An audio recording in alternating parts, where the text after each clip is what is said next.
गुरुर्ब्रह्मा गुरुर्विष्णु गुरुर्देवो महेश्वरा गुरु साक्षात परब्रह्म तस्मै श्री गुरुवे नमः। तस्मै श्री गुरुवे नमः। तस्मै श्री गुरुवे नमः। बोलो समर्थ सद्गुरुदेव संत श्री रामलाल जी सियाग की जय। जय। बोलो शिव अवतारी महायोगी बाबा श्री गंगाई नाथ की जय। जय। बोलो दशम अवतार कल की अवतार की जय। जय। बोलो सनातन धर्म की जय। जय। बोलो पालाना धाम की जय। जय। बोलो जामसर धाम की जय। जय। बोलो काजलवास धाम की जय। जय। जय श्री गुरुदेव, जय श्री दादा गुरुदेव, जय माँ आदिशक्ति। जय श्री गुरुदेव, जय श्री दादा गुरुदेव, जय माँ आदिशक्ति। चलिए आज थोड़ा सा सत्संग करते हैं गुरुदेव जी का। जो लोग नए जुड़े हैं या फिर दूसरे लोग जिनको बेसिक जानकारी नहीं है सिद्धियों की, उनके लिए बता दें कि गुरुदेव श्री रामलाल जी सियाग जो दीक्षा देते हैं वो सिद्ध योग की दीक्षा देते हैं। सिद्ध योग को महायोग भी कहते हैं, कंप्लीट योग भी कहते हैं, पूर्ण योग भी कहते हैं। सिद्ध योग में सारे योग सम्मिलित हैं। गुरुदेव एक संजीवनी मंत्र की दीक्षा देते हैं। संजीवनी मंत्र राधा और कृष्ण का है, जो भौतिक और आध्यात्मिक दोनों तरफ से पूर्ति करता है, द्विजी यात्रा करवाता है, और जो जन्म है मनुष्य जन्म जो है इसकी पूर्णता यानी कि पूर्ण रूपांतरण करके मोक्ष तक की प्राप्ति करवाता है। गुरुदेव की बहुत सारे वीडियोस हैं जो YouTube पे हैं, आप उनके वीडियोस ज़्यादा से ज़्यादा सुन सकते हैं। तो गुरुदेव ने अपनी फ़िलॉसफ़ी जो है वो अपने वीडियोस में बताई है, और उनके 2 किताबें हैं जो गुरुदेव ने लिखी हुई हैं जो सारी चीज़ें कवर करती हैं। पहली तो है religious revolution in the world, जिसमें गुरुदेव ने विदेशी साधकों के लिए जो इंग्लिश जानते हैं उनके लिए सिद्ध योग की बेसिक जानकारी, कैसे इनिशिएशन होती है, कैसे कार्य होता है, वो एक छोटी सी पुस्तक इंग्लिश में वो पूरी एक्सप्लेन करती है बेसिक चीज़ को। और जो साधक इंडियन साधक हैं, हिंदी समझते हैं, उनके लिए गुरुदेव के बहुत सारे वीडियोज़ हैं, उनको फॉलो करना चाहिए। इसके अलावा गुरुदेव की एक और पुस्तक है बाइबल की पवित्र बाइबल की भविष्यवाणियाँ। ये हिंदी में भी है, इंग्लिश में भी है। गुरुदेव के जितने भी साधक हैं, नए या पुराने, उन्हें यह पुस्तक ज़रूर पढ़नी चाहिए। इस पुस्तक में, धार्मिक ग्रंथ में, गुरुदेव ने बहुत सारी विशेष बातें लिखी हैं जो उनके बारे में है, और उनकी फ़िलॉसफ़ी के बारे में है, और कैसे सिद्ध योग कार्य करता है उसके बारे में है। सिद्ध योग का जो बेसिक बात है, जो सिद्ध योग क्यों करना चाहिए हमें, या सिद्ध योग लोग क्यों करते हैं, इसका जो बेसिक है वो ये कि मानव जीवन जो है ये एक चक्र में फंसा हुआ है। पतंजलि अष्टांग योग के हिसाब से अगर देखें तो मनुष्य जो है ये वृत्तियों के कारण अपने जीवन और मृत्यु के चक्कर में फंसा हुआ है। तो सिद्ध योग आपको उस जीवन और मृत्यु के चक्कर से बाहर निकालता है, और जब वो बाहर निकालता है तो जो साधक में बदलाव आते हैं वो वैसे ही आते हैं जैसे अष्टांग योग में मेंशन है। यानी कि पतंजलि अष्टांग योग ने उस परिवर्तन को 8 अंगों में विभाजित किया। कई तरह के आप अपनी यात्रा को विभाजित कर सकते हो कई पड़ाव में, लेकिन पतंजलि ऋषि ने उसको 8 भागों में ऐसे विभाजित किया है कि सब कुछ कवर हो जाता है उसमें। इसलिए बहुत विशेष पुस्तक है। जो भी सिद्ध योग के साधक हैं उनको जीवन में पतंजलि अष्टांग योग का अध्ययन जरूर करना चाहिए। ठीक है, एक बार में तो समझ नहीं आती किसी को भी बात, लेकिन हाँ 2 बार 3 बार वो आपकी रेगुलर पुस्तक है, तो उसको ज़रूर अध्ययन करना चाहिए। इसके साथ साथ गुरुदेव की जो 2 पुस्तकें हैं वो भी आपको पढ़नी चाहिए। और गुरुदेव के शिष्य, हर शिष्य का ये कर्तव्य बनता है कि गुरुदेव के जितने भी वीडियोज़ हैं पहले वो सारे देख ले। 15-20 वीडियोज़ जो हैं वो सारे गुरुदेव के देख लें, ये उनका फ़र्ज़ बनता है। उसके बाद भी अगर कोई क्वेरी बचती है, कोई जिज्ञासा बचती है, तो किसी पुराने गुरु भाई से बात कर सकता है, पता कर सकता है, और फिर भी उसने गुरुदेव से प्रार्थना जरूर करनी है, क्योंकि चाहे कोई पुराना हो चाहे कोई नया हो, यात्रा सभी की चल रही है। और जब तक आध्यात्मिक यात्रा में आध्यात्मिक ज्ञान की प्राप्ति नहीं होती तब तक भौतिक वस्तुओं को, भौतिक परिवर्तनों को हम समझ नहीं सकते, और ना ही हमें कोई समझा सकता है। तो भौतिक जीवन को समझने के लिए आध्यात्मिकता की बहुत ज़रूरत है। भौतिकता को समझने के लिए भौतिक ज्ञान की मतलब पूरी नहीं पड़ती। भौतिक ज्ञान आपको भौतिक जीवन के बारे में ज्ञान नहीं दे सकता। भौतिक ज्ञान पूरा का पूरा आध्यात्मिक दुनिया के अंदर आता है। आध्यात्मिक जगत के अंदर ही भौतिक जगत छोटा सा एक हिस्सा है। तो जब तक आपकी आध्यात्मिक प्रगति नहीं होती, आप में बदलाव नहीं आते, तब तक आप अपने प्रश्नों को स्वयं समझ नहीं सकते। तब तक आपको गुरुदेव की बेसिक फ़िलॉसफी के साथ चलना चाहिए कि जो कुछ भी होगा नाम जाप से होगा, और नाम जाप से ही सारे परिवर्तन आएंगे। नाम जाप आपको नहीं छोड़ना है, ठीक है। ये बेसिक चीज़ है किसी साधक के लिए। अगर कुछ भी समझ में नहीं आ रहा है तो सिर्फ नाम जाप करना है। अब बेसिक समस्या यहाँ पे साधकों की है कि मैं नाम जाप भी नहीं कर पाता हूँ, तो उसके लिए कोई उपाय बताइए। कोई उपाय नहीं है, ये सीधा जवाब है, कोई उपाय नहीं है। आप अपनी बुद्धि के प्रयोग से जैसे तैसे करिए, पर नाम जाप कीजिए। आपको अपने बुद्धि का प्रयोग अगर कहीं करना है तो नाम जाप में करना है और कहीं भी नहीं करना। तो आप जैसे करना है करिए, जैसी इच्छा है वैसे कीजिए। इसमें कोई रूल नहीं है, कोई हार्ड एंड रूल नहीं है किसी का भी, ठीक है। आप कर सकते हो जाप, जैसे कर सकते हो वैसे करो, बस जाप होना चाहिए और बिना होंठ और जीभ हिलाए करना है। बाकी मार्गदर्शन गुरुदेव स्वयं करेंगे, ठीक है। तो ना ध्यान नहीं लगता है या फिर जाप नहीं कर पाते हैं, ये एक इंडिविजुअल समस्या है, एक पर्सनल समस्या है। ये कोई ऐसी समस्या नहीं है जिसका इलाज हो, या कोई ऐसी बीमारी नहीं है जिसकी पैरासीटामोल दवाई हो। इसकी एक ही दवाई है कि आप नाम जाप करना ही होगा आपको। कुछ भी नहीं है, कुछ भी नहीं है इसके अलावा। तो ये आपको करना ही पड़ेगा। अगर आप नहीं कर पा रहे तो गुरुदेव को नमस्कार कीजिए, गुरुदेव को प्रार्थना कीजिए, बस। इसके अलावा कुछ भी नहीं है। नए साधकों के लिए इतनी ही जानकारी है। और जो साधक डेवलप होते हैं आध्यात्मिकता में, या जिनके अंदर बदलाव आता है नाम जप से, ध्यान से जिनके अंदर बदलाव आता है, तो उनको सबसे पहला बदलाव जपा जाप का लगता है। आप जाओगे ना तो बहुत सारे मंदिरों में सुबह शाम आरतियाँ होती हैं, भगवान के कीर्तन होते हैं, और कीर्तन रेगुलर होते हैं, शाम को होते हैं, सुबह होते हैं। कई मंदिर ऐसे विशेष हैं जहाँ पर 24 घंटे कीर्तन होते हैं। कुछ तो कपाट बंद हो जाते हैं 8:30 बजे, 6 बजे, 7 बजे, जैसे भी है, भगवान की आरती के साथ कपाट बंद हो जाते हैं। लेकिन कुछ एक मंदिर जो है, विशेष मंदिरों में हमेशा जाप चलता रहता है 24 घंटे। उस जाप को आप समझ लो कि वो मंदिर का जपा जाप है, 24 घंटे चलता है। मतलब जैसे 24 घंटे चलेगा तो 8 लोग 10 लोग मिल के जो है उस जाप को करते हैं, तब वो चलता है। ऐसे कई मंदिर आपको मिलेंगे। वृंदावन में मैंने कुछ एक मंदिर देखे जहाँ पर ऐसा चलता है, जाप चलता है। इसी तरह से साधक के अंदर भी कुछ समय संजीवनी मंत्र का जाप करने के बाद 24 घंटे वो जाप चलने लगता है। फिर उसको जपने वाला भौतिक साधक नहीं होता। जैसे आप हो, आप अपने शरीर को देखते हो, आज आप जाप कर रहे हो, याद करके जाप कर रहे हो। लेकिन जब जपा जाप लग जाएगा तब आपको याद करके जपना नहीं पड़ता, तब भौतिकता से साधना आगे बढ़ जाती है। ये पहला पड़ाव है जब आपकी साधना जो है वो आध्यात्मिक स्तर पे पहला कदम रखती है, जपा जाप। जैसे ही जपा जाप लग गया वैसे ही आप में आध्यात्मिक परिवर्तन शुरू हो जाते हैं। अब जपा जाप कभी बंद नहीं होता, वो हमेशा चलता रहता है। जब तक सांसें चलती हैं तब तक जपा जाप चलता है, यानी कि परिवर्तन अब हर समय घटता है। लेकिन क्योंकि हमारी अलग अलग दृष्टि होती है, परिवर्तनों को हम अलग अलग तरीके से देखते हैं। कभी हम अपनी बीमारियों से जोड़ते हैं, कभी अन्य चीज़ों से जोड़ते हैं, सफलताओं से जोड़ते हैं। तो हम हमेशा उस चीज़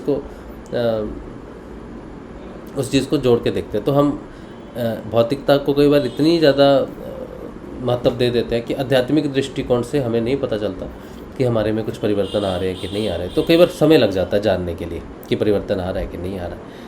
लेकिन अगर आप गुरुदेव की स्पीच सुनेंगे तो आपको, उनमें कहा है गुरुदेव ने कि जब तक जपा जाप नहीं लगेगा तब तक परिवर्तन नहीं होगा। क्योंकि आध्यात्मिक परिवर्तन जो है वो सुबह और शाम के कर लिया, फिर वापस भौतिकता में चले गए, सत्य झूठ सब चलने लग गया, खाना पीना सब चलता है, भगवान को याद किया शाम को सुबह, उस तरह से आध्यात्मिक परिवर्तन नहीं आता है, ठीक है। उस तरह से थोड़ी मन की शांति आपको मिल सकती है कि मैंने सुबह भगवान का नाम लिया, आरती की, शाम को आरती की, उससे थोड़ा बहुत ये है कि सकारात्मकता बनती है, भौतिक सुखों की प्राप्ति हो सकती है कीर्तन करने से। लेकिन आध्यात्मिक चीज़ें जो हैं वो बिल्कुल अलग है। आध्यात्मिकता में कभी कुछ भी प्राप्त नहीं होता है। आध्यात्मिकता सिर्फ और सिर्फ त्याग का विषय है। आध्यात्मिकता सिर्फ और सिर्फ खाली होने का विषय है। आध्यात्मिकता में किसी भी चीज़ की प्राप्ति नहीं होती है। आध्यात्मिकता में सब कुछ चला जाता है, क्योंकि जो भी जाने वाली चीज़ है वो भौतिकता से है, टेम्परेरी है। आध्यात्मिकता में परमानेंट और स्थिर एक ही चीज़ है, वो है आत्मा। तो आत्मा को अगर अपना स्वरूप लेना है, आत्मा को आना है, तो उसके ऊपर चढ़े हुए सारे आवरण को उतरना पड़ेगा।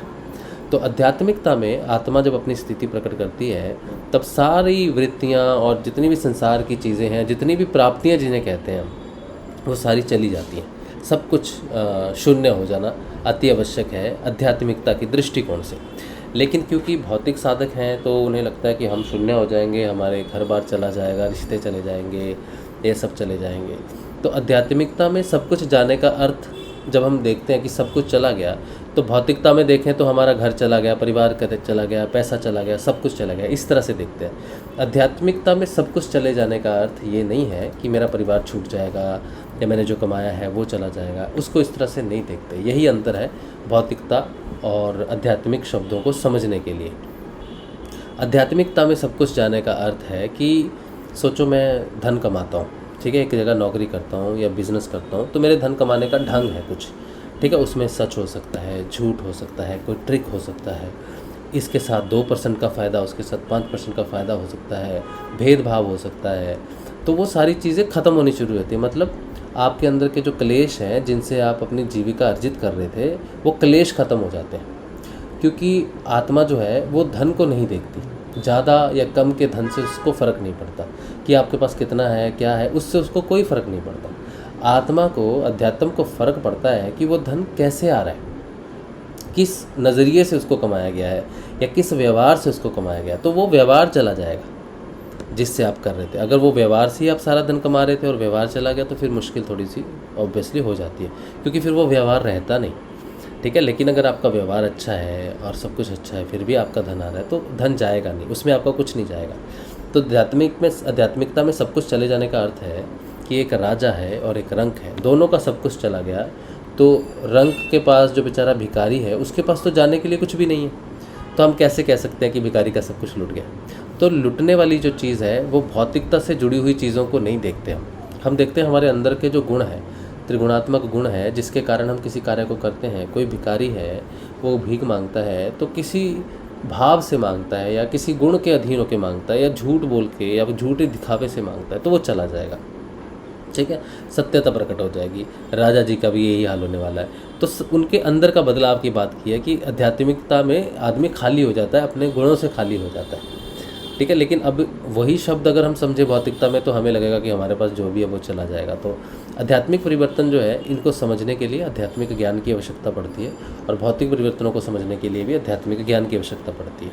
तो ये सारे परिवर्तन तब आते हैं जब सच्ची में आध्यात्मिकता की गाड़ी चलती है, और वो चलती है सिर्फ 24 घंटे जब नाम जपा जाएगा तभी चल सकती है। वरना अगर 23 घंटे और 59 मिनट भी आप नाम जाप करते हो, आपको मैं बहुत नाम जाप करता हूँ, 23 घंटे 59 मिनट जाप करता हूँ, 1 मिनट के लिए मुझे सोना पड़ता है बस, तो समझ लेना आपकी गाड़ी चलने वाली नहीं।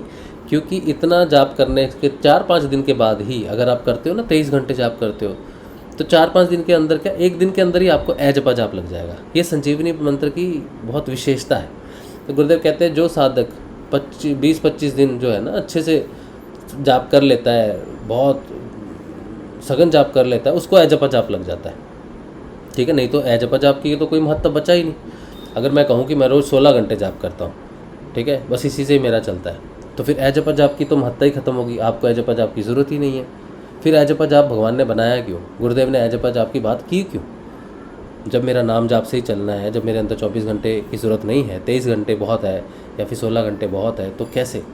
तो जब तक आप ये नहीं समझते कि आपके अंदर घटने वाला परिवर्तन 24 घंटे का परिवर्तन है, आप सो रहे हो, खाना खा रहे हो या कोई भी काम कर रहे हो, उसमें आपका परिवर्तन उस समय उस होना ज़रूरी है। हर घड़ी हर क्षण आपका परिवर्तन होना ज़रूरी है। जिस समय नाम जप रहे हो उसी समय परिवर्तन होगा, ऐसा नहीं है। तो आध्यात्मिकता वो है जो चेन की तरह चलती है, तेल की धार की तरह चलती है। भौतिकता रुक रुक के चलती है, लेकिन आध्यात्मिकता रुक रुक के नहीं चलती। आध्यात्मिक की गाड़ी एक बार चल जाए तो फिर वो कभी ताउम्र नहीं बंद होती।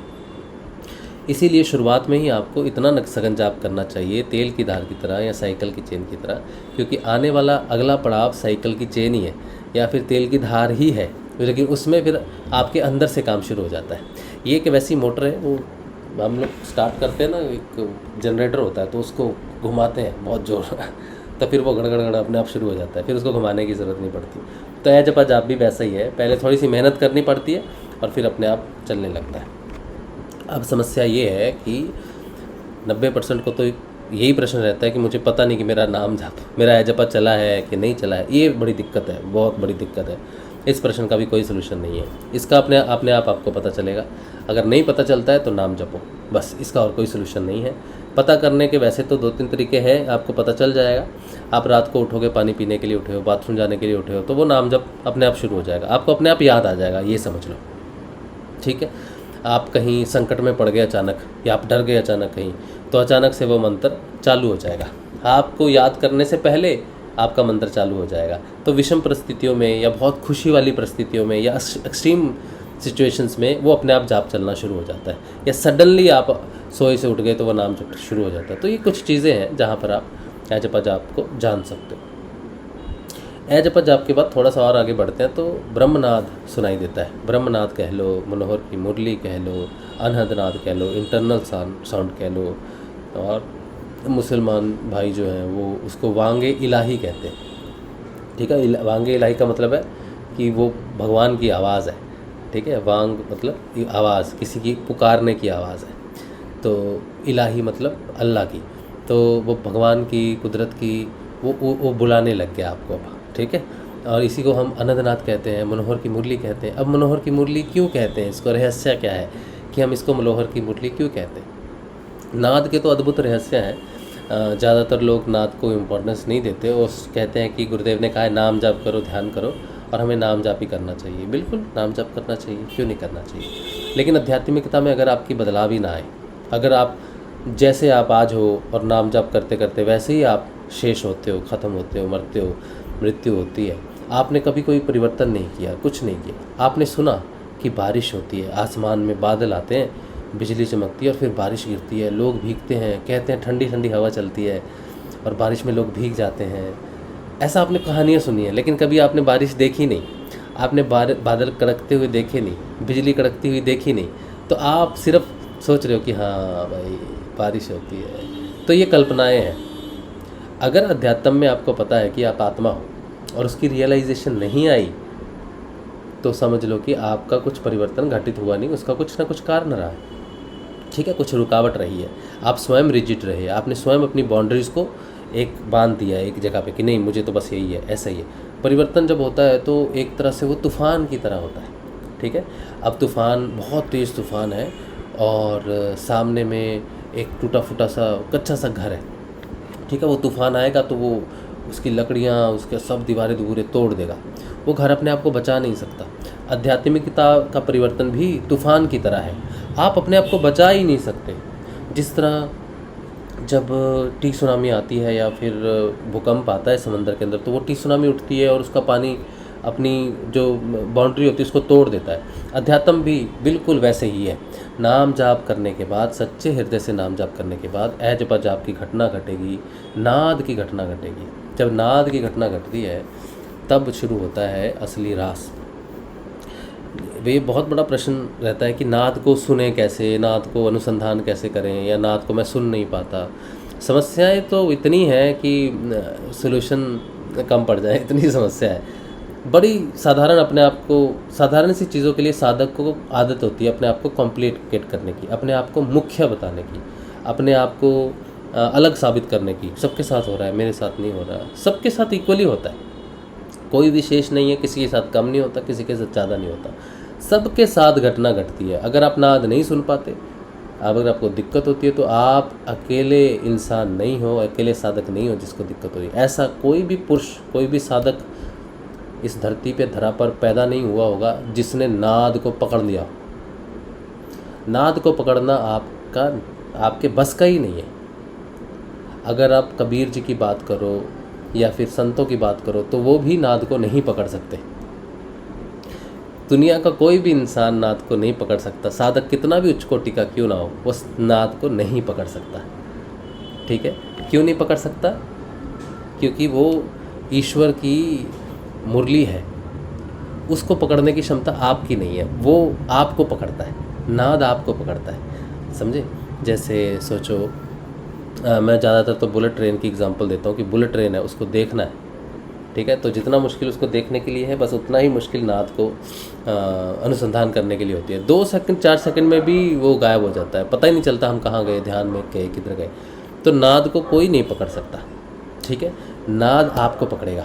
आपको करना क्या है, आपको सिर्फ उसकी तरफ मुख करना है, यानी कि आपको क्या करना है, सिर्फ अपनी बाहें फैलानी है कि मुझे पकड़े हो। आप नहीं पकड़ सकते उसको। कैसे पकड़ सकते हो? बुलेट ट्रेन चल रही है, आप उसको पकड़ सकते हो? नहीं पकड़ सकते।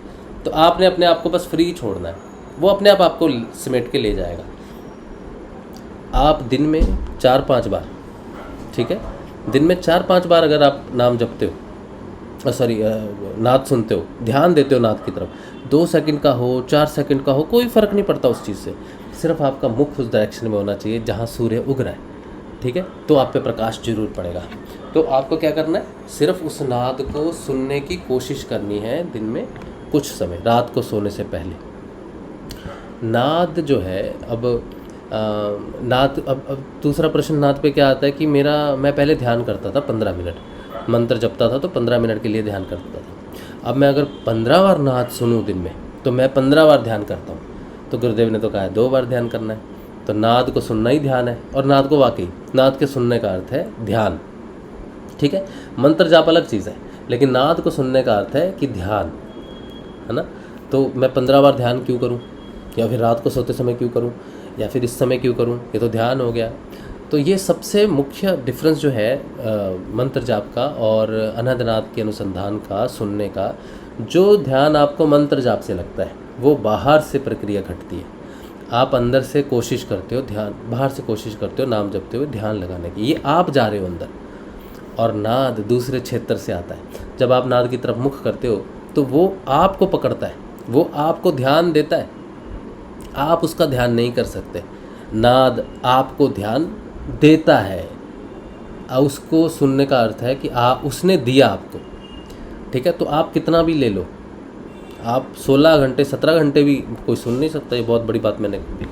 तो कोई कितना भी सुने, कहने का अर्थ है कि 15 मिनट 20 मिनट 50 मिनट 2 घंटे 4 घंटे 6 घंटे भी कोई नाद सुने और 6 घंटे वो नाद से प्रकट हुए ध्यान में जाए, तो उसके शरीर में तिल मात्र भी गर्मी नहीं बढ़ेगी, या उसको उस चीज़ से कोई परेशानी नहीं होगी। क्योंकि ध्यान एक घटना है जो स्वयं आपके शरीर में ऊपर से घटती है।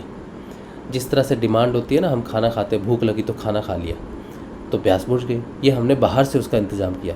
अब मुझे भूख मिट गई है, मैंने खाना खा लिया है, उसके बाद भी मैं ठूस दूँ, 10 पूरियाँ और खा लूँ, चावल खा लूँ, ये खा लूँ, वो खा लूँ, सब खा लूँ, तो मुझे को बदहजमी होनी लाजमी है।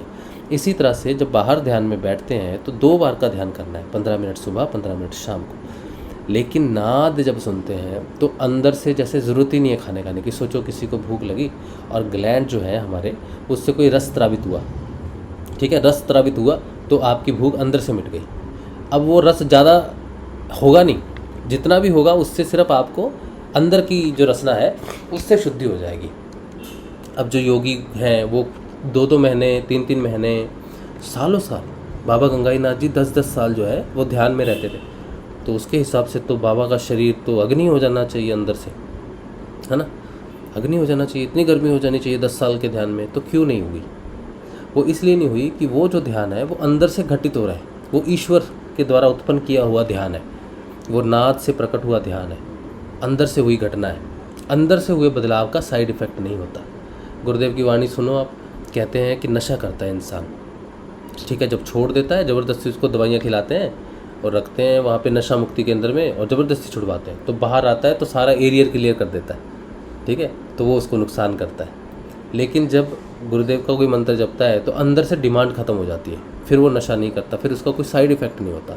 ध्यान भी बिल्कुल वैसे ही है, जब तक बाहर से किसी चीज़ की सप्लाई की जा रही है वो लिमिट में रहनी चाहिए, लेकिन जब चीज़ अंदर से घटना घटित हो जाती है तो वो लिमिटलेस है। नहीं तो आप गहरे ध्यान में, आप तो 15 मिनट में ही आपकी साधना रह जाएगी पूरे जीवन की। आप तो फिर कभी गहरे ध्यान का अनुभव नहीं कर सकते, आप तो कभी समाधि का अनुभव नहीं कर सकते। और जब तक समाधि नहीं लगेगी तब तक तो आपको रहस्य ही मालूम नहीं होगा कि आप क्या है। सुन लेंगे, कथा सुन लेंगे, हम ये आत्मा है, ये है, वो है, लोभ लालच है, त्याग है, ये है, सब वो है।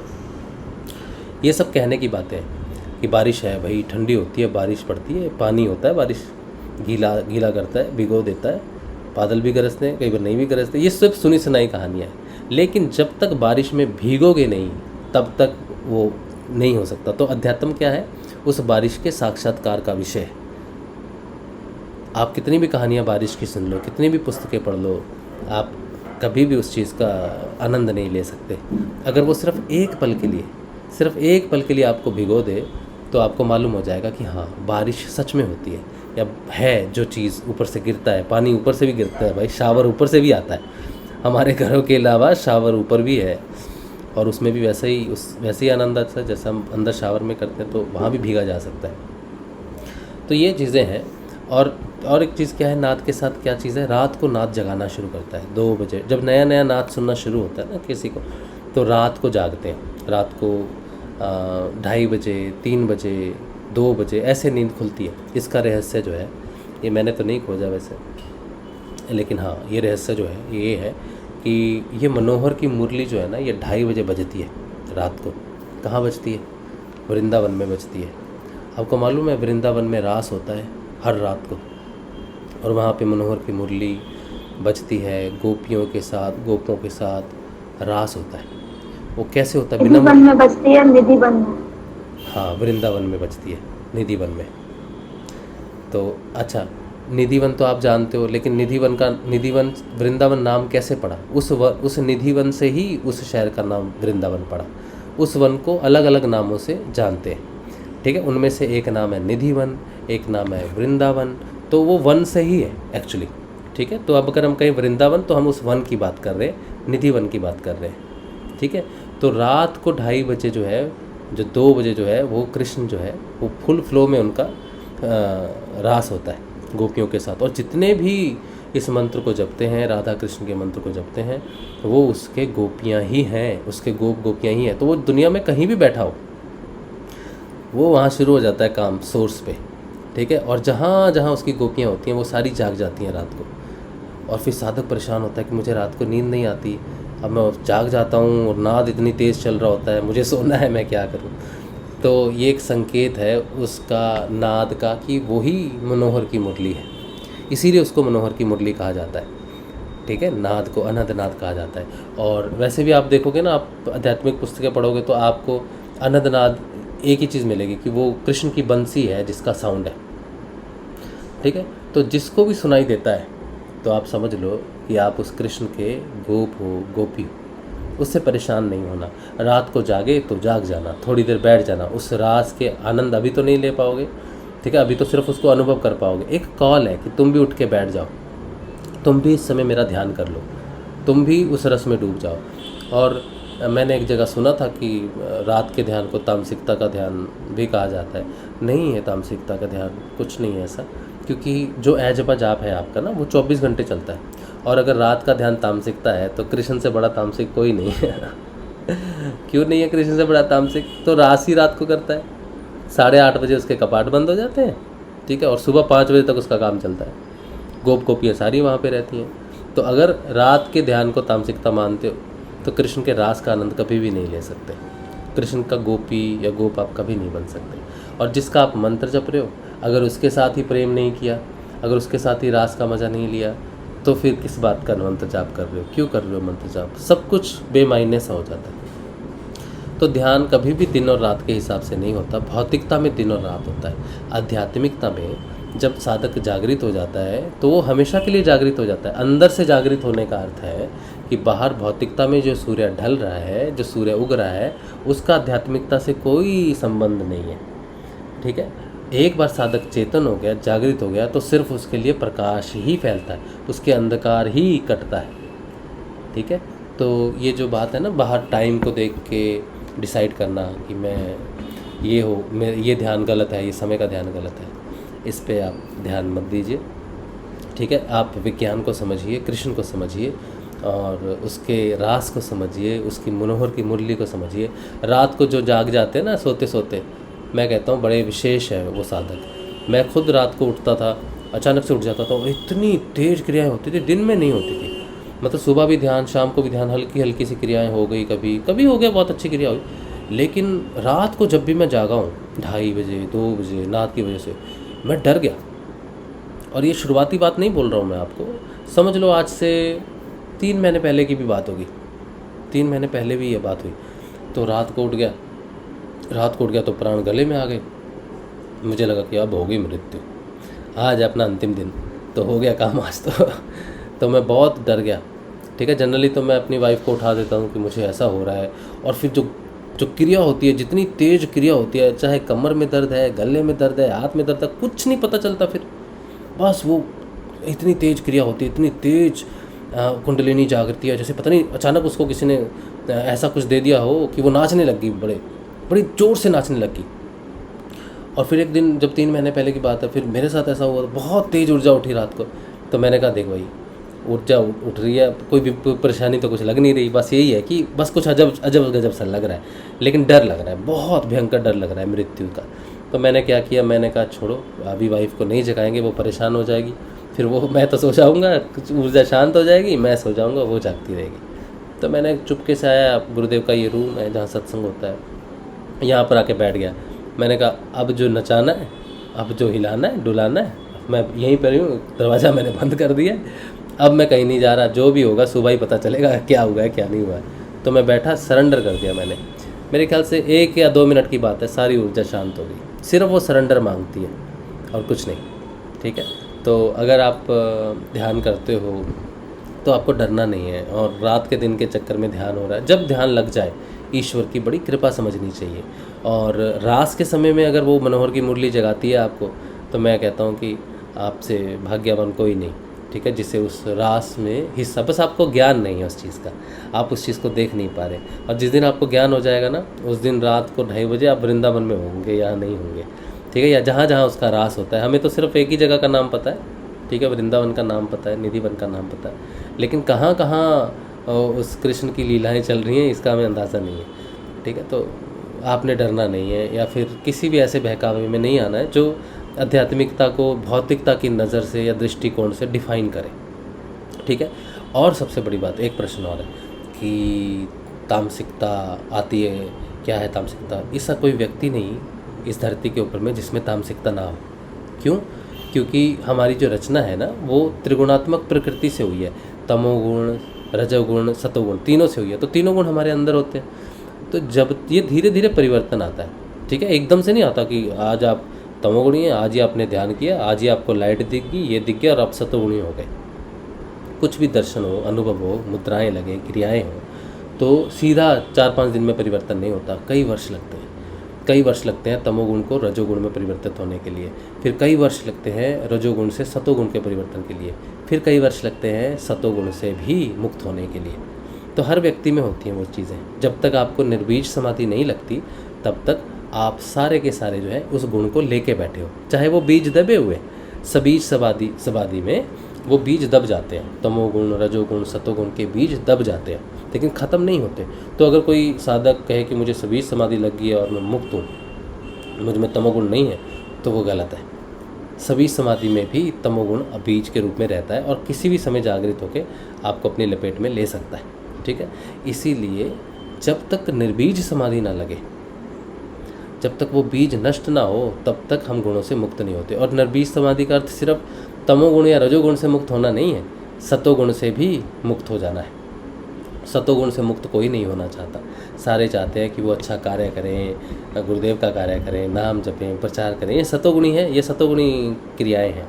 ठीक है, लेकिन ये भी नहीं बचती। आपका मुक्त होना बंधनों से कि मैं शिष्य हूँ, क्योंकि आज्ञा चक्र तक शिष्य का जीवन सिर्फ आज्ञा चक्र तक है।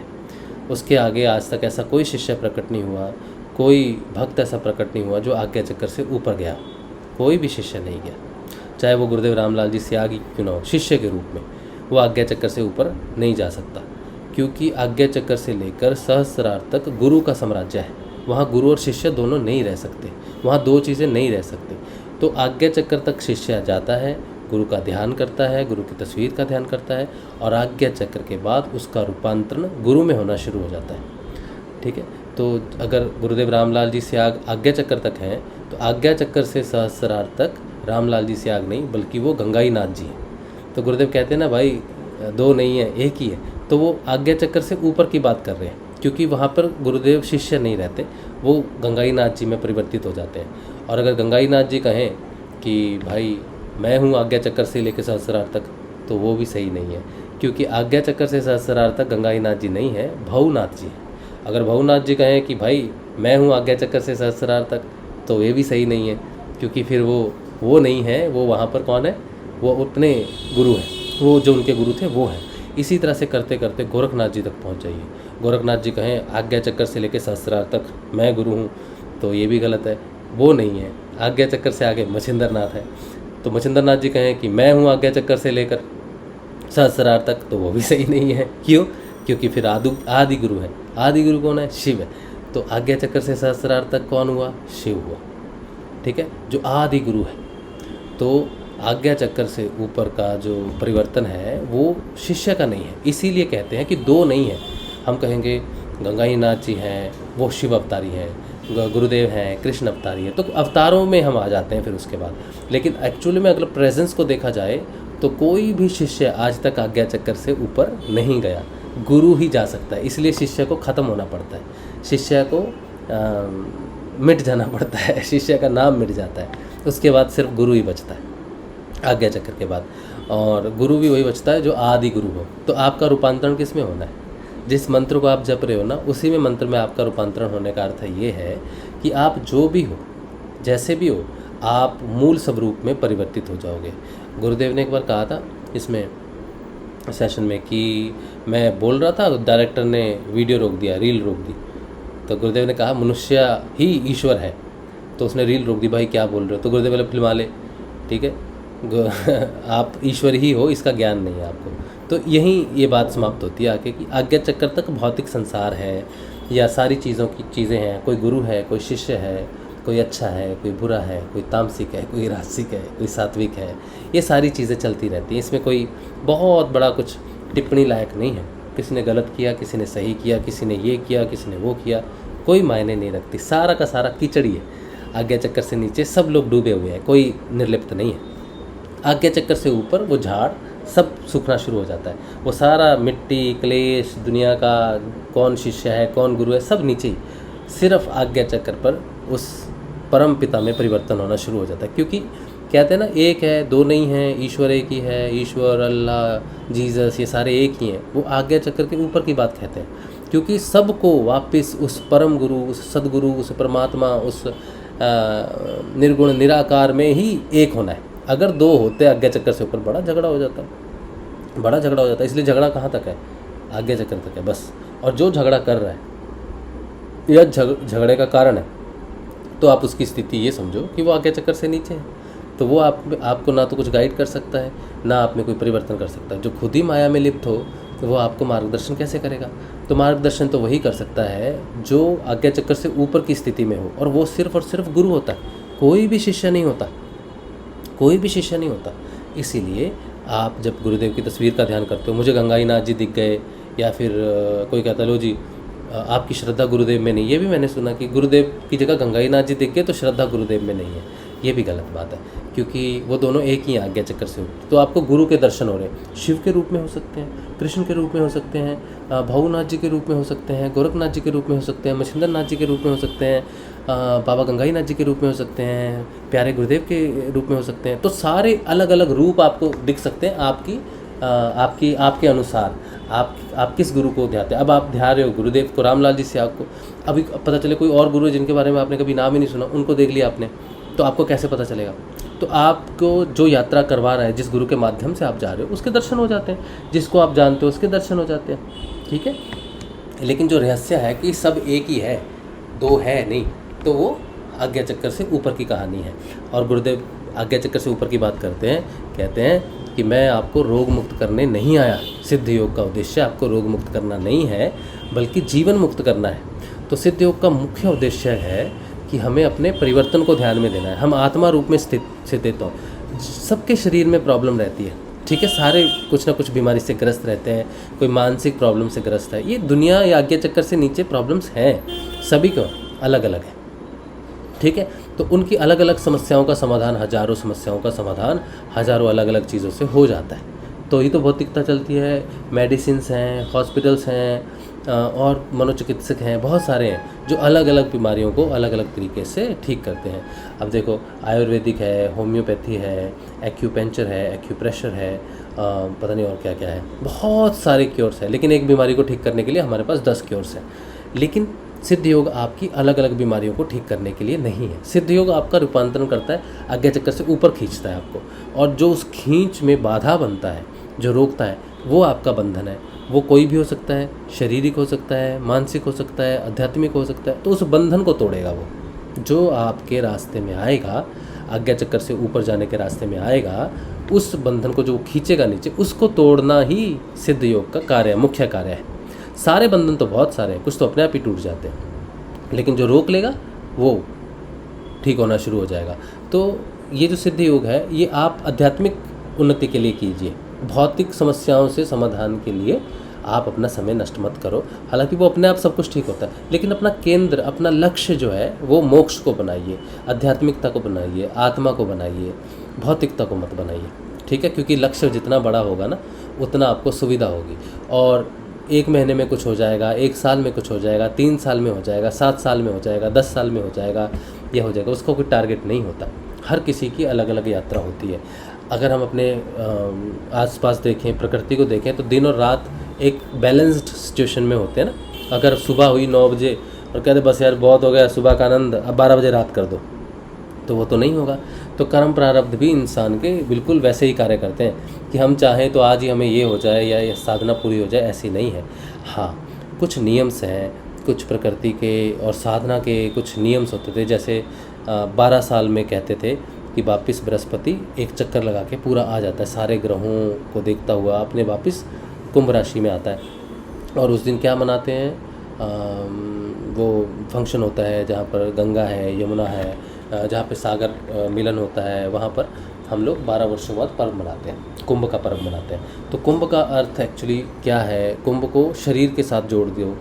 कहते हैं ना कि कुंभ विच जल है, जल विच कुंभ है, बाहर भीतर पानी, विकटा कुंभ जल जल ही समाना। तो गुरु की कृपा से 12 वर्ष में वो घट जो है उसको तोड़ा जा सकता है। गुरु की कृपा से 12 वर्ष में उसको तोड़ा जा सकता है। तो और फिर पता चल जाता है कि मेरे अंदर जो प्राण है वो तो बाहर समस्त प्राण ही मेरे अंदर थे, सिर्फ शरीर के कारण मैं फंसा रहा, शरीर की बीमारियों के कारण मैंने उस चीज़ को प्रयोग किया, शरीर की सफलताओं के लिए, शरीर की निरोगता के लिए, शरीर की भोक्ता के लिए ही मैं इसको यूज़ करता रहा। इस प्राण को, इस जल को मैंने सिर्फ घट के लिए ही यूज़ किया, मेरा घट अच्छा रहे और घट की पूर्ति रहे। तो वो जितना उसका अंदर का पानी था, कभी ये सोचा ही नहीं कि बाहर के पानी से मिलना उसका ज़रूरी है। उस पानी को मैंने व्यर्थ कर दिया, उस प्राण को मैंने व्यर्थ कर दिया अपनी भौतिक चीज़ों के लिए, अपने घट के लिए, अपने घड़े के लिए। तो घड़ा तो टूट गया एक दिन, ठीक है। और जब प्राण देखेंगे कि मैं तो समिष्ट प्राण था, मैं तो जगह जगह पर था, तो मैंने ये रियलाइजेशन क्यों नहीं किया? क्योंकि रियलाइजेशन नहीं होगी तो वो बूंद जो है वो समुद्र में मिल नहीं सकती। अपनी रियलाइजेशन नहीं हुई ना बूंद को कि मैं समंदर से आई हूँ। अगर उसे ये पता होता कि मैं समंदर से आई हूँ और मैं समंदर ही हूँ और मेरा विस्तार इतना है, तो उसने वहीं पर ही जाना है, क्योंकि नदियाँ सागर में मिलती हैं ना, तो जो जहाँ से आता है वहीं मिल जाता है। तो जीते जी अगर आपके अंदर के प्राण जो हैं, जो बूंद है, अगर वो रियलाइज़ कर ले कि मैं परमात्मा हूँ, तो उसको परमात्मा के पास जाने का ही रास्ता मिलेगा। अगर रियलाइज़ ही नहीं किया तो वो कहाँ जाएगी, उसको अपना रास्ता कैसे मिलेगा? तो कहते हैं ना, गुरुदेव रास्ता दिखाते हैं, इनलाइट करते हैं, आपका रास्ता इनलाइट करते हैं, चलना आप ही को होता है। तो आपकी रियलाइजेशन है, ठीक है। सिद्ध योग में सब कुछ सकारात्मक है, शुरू से लेकर अंत तक सब कुछ सकारात्मक है, कुछ भी नकारात्मक नहीं है। कोई नकारात्मक क्रिया नहीं होती, कोई नकारात्मक एक्टिविटी नहीं होती। एक बार गुरुदेव जी का, कृष्ण का नाम किसी ने ले लिया तो उसका परिवर्तन होता है, ठीक है। कुछ भी ऐसा नहीं सोचना कि मैं इसका, एक अभी प्रश्न आया था, उन्होंने कहा कि मैं गुरुदेव जी का नाम जप रहा हूँ, तो ध्यान करता हूँ, तो बहुत सारे मंत्र निकलते हैं अलग अलग चक्रों के, गंगाई नाथ जी के, क्या ये तामसिकता है? कोई तामसिकता नहीं है। जब कुंडलिनी ऊपर चढ़ती है, लम वम रम हम शम ओम हम रम, ये सारे मंत्र निकलते हैं, ये सारे मंत्र बीज मंत्र हैं। सिद्ध योग महायोग है, सारे बीज मंत्र आते हैं। पता नहीं किसकी किसकी जय लगती है। गंगाई नाथ जी की तो बड़ी आम सी बात है जय लगना, आप तो उनको जानते हो। गंगा ओम श्री गंगाई नाथाय नमः, ये मंत्र चलने लगता है। ओम श्री गुरुदेवाय नमः, जय गुरुदेव जय गुरुदेव जय गुरुदेव, ये मंत्र चलने लगता है, ठीक है। और यम के मंत्र चलेंगे, यम यम यम यम यम। आप क्या सोचोगे मेरी मृत्यु होने वाली है, मैं यम यम जप रहा हूँ, मैं यम को बुला रहा हूँ, तो यम आ जाएगा। यम हृदय का सूत्र है, हृदय का मूल सूत्र है। यम के बिना तो आप मृत्यु पर विजय नहीं पा सकते, अपने काम पे विजय नहीं पा सकते, ठीक है, मृत्यु का रहस्य नहीं जान सकते। उपनिषद है, कठोपनिषद, वो पढ़ेंगे ना तो आपको पता चलेगा यम, और जब तक वो पढ़ेंगे ना तब तक आप में परिवर्तन रहेगा। यम आपके गुरु बन के आ जाएंगे। गुरु यम का रूप लेके आ जाता है, मारने के लिए नहीं, रक्षा करने के लिए। जिसको यम की रक्षा प्रदान हो उसकी मृत्यु हो सकती है? नहीं हो सकती। तो यम निकलेगा, यम यम यम यम, काली निकलेगी, काली काली काली। काली के ऐसे मंत्र हैं कि आप सोचोगे ये क्या तांत्रिक मंत्र आ गए, ढम खड्ड लड्ड भड्ड शड्ड मड्ड शड्ड, पता नहीं क्या क्या निकलेगा। तो वो काली के बीज मंत्र हैं सारे के सारे, ठीक है, वो सारे निकलते हैं। आगे चक्कर पे ओम ओम ओम ये ऐसा चलेगा, अल्लाह अल्लाह अल्लाह अल्लाह अल्लाह चलेगा। जिसने भेद कर दिया वो आगे चक्कर तक नहीं पहुंच सकता, क्योंकि भेद सारे के सारे नीचे ही हैं। सारे सारे मंत्र, जिस भगवान को आप कहीं कहीं जाना होगा, सोचा होगा, उसका मंत्र हो जाएगा। और जिनको तो आप नहीं जानते, ये तो 4-5 नाम आप जानते हो, लेकिन जब बीज मंत्रों का उच्चारण होता है आप हंसोगे, बोले ये कैसा अश्लील सा शब्द है, या ये कैसा शब्द है जो मैं बोल रहा हूँ, है? तो आप उन शब्दों को भौतिकता से डिफाइन कर रहे हो, ठीक है, लेकिन आध्यात्मिकता में वो बीज मंत्र हैं सारे के सारे। तो कभी भी ऐसा नहीं सोचना कि मैं ऐसे मंत्रों का जाप कर रहा हूँ जो मैंने कभी सुने नहीं, जो अजीब लग रहे हैं, ये तो कोई तांत्रिक पढ़ता है या कुछ पढ़ता है। तांत्रिक भी बीज मंत्रों का ही उपयोग करते हैं। तो ये जो कुंडलिनी साधना है ना, ये एक तरह से तंत्र साधना के अंदर आती है। तंत्र को तो तांत्रिकों ने बदनाम कर दिया, उल्टे सीधे जादू करके लोगों पर जादू कर दिया, ये कर दिया, तो तंत्र बदनाम हो गया। तांत्रिक कुछ घटिया तांत्रिक, कुछ बेकार तांत्रिक, जिन्होंने कुछ नेगेटिव क्रियाएं की होंगी या लोगों को मैनिपुलेट किया होगा, उनकी वजह से तंत्र विज्ञान जो है वो बेचारा बदनाम हो गया। लेकिन तंत्र विज्ञान, कुंडलिनी विज्ञान तंत्र विज्ञान ही है, ठीक है। कुंडलिनी जागृत होती है, अपने आप सारी चीज़ें होती हैं। वो पूरा आप पढ़ोगे ना तंत्र विज्ञान, तब आपको पता चलेगा कुंडलिनी की व्याख्या उसमें है। तो कोई आपको कह दे कि ये गलत है, नेगेटिविटी है, तांत्रिक वांत्रिक है, तो कृपा करके जानिए पहले कि तंत्र होता क्या है, और कुंडलिनी की साधना में इतने सारे मंत्र क्यों निकलते हैं, अपने आप सारा उच्चारण क्यों होता है, ठीक है। तो ये सारी चीज़ें जानने की चीज़ है। इसमें कुछ भी कभी भी नेगेटिव नहीं होगा, आपका कुछ भी नेगेटिव ही नहीं होगा। जो मंत्र आपके चलते हैं चलने दीजिए, जो उच्चारण हो रहा है बड़ा आनंद लीजिए, पूरा आनंद लीजिए, कभी नहीं रुकना, कभी नहीं किसी की बातों में मैं हूँ, कोई बात कर रहा हूँ, कुछ भी कर रहा हूँ। किसी के साथ होता है, किसी के साथ नहीं होता। लेकिन एक चीज़ मुख्य रूप से हमेशा याद रखनी है कि गुरुदेव का नाम जिस दिन से जाप शुरू किया, उस दिन के बाद आपके जीवन में सारी चीज़ें बाहर निकलेंगी। आप उनको बाहर निकलते हुए देखोगे, मतलब आप उनसे जब छुटकारा पाओगे ना, तो वो चीज़ें आप रियलाइज़ नहीं करोगे तो कैसे होगा।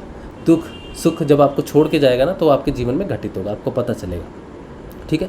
तमोगुण से मुक्ति मिलेगी तो तमोगुण आप पे प्रभाव करने की कोशिश करेगा, ठीक है। आपके विचार कैसे हो जाएंगे, हर समय क्या है, काम वासना जाग जाएगी, ठीक है। सिर्फ काम के विचार है, जैसे ही ध्यान करने बैठे वो पहला ध्यान कहाँ जाएगा, काम वासना की तरफ चला जाएगा, ठीक है। और ऐसे ऐसे विचार आएंगे, आप सोचेंगे यार क्या करने बैठा हूँ। तो वो तामसिकता नहीं है, वो तामसिकता आपको प्रभावित करने की, रोकने की कोशिश कर रही है, ठीक है। गुस्सा बढ़ जाएगा, अचानक गुस्सा बढ़ जाएगा, छोटी छोटी बातों पे गुस्सा आएगा, या कोई ऐसी चिंता आ जाएगी, कोई ऐसा क्लेश आ जाएगा, अपनी ही कोई स्मृति पुरानी ऐसी आ जाएगी जिससे डर पैदा हो जाएगा। अरे यार ये मेरे साथ हो गया तो क्या होगा, वो ये हो गया तो वो क्या हो जाएगा, मैं तो ध्यान कर रहा हूँ, मुझे ये विचार कैसे आ रहे हैं। आने दो, जितने विचार आते हैं, घटिया विचार आते हैं, आने दो, वो सब आपको छोड़ के जाएंगे ना, तो आपको पता चलेगा ये जा रहा है, ये जा रहा है, ये क्लेश गया, ये काम गया, ये रोग गया, ये गया।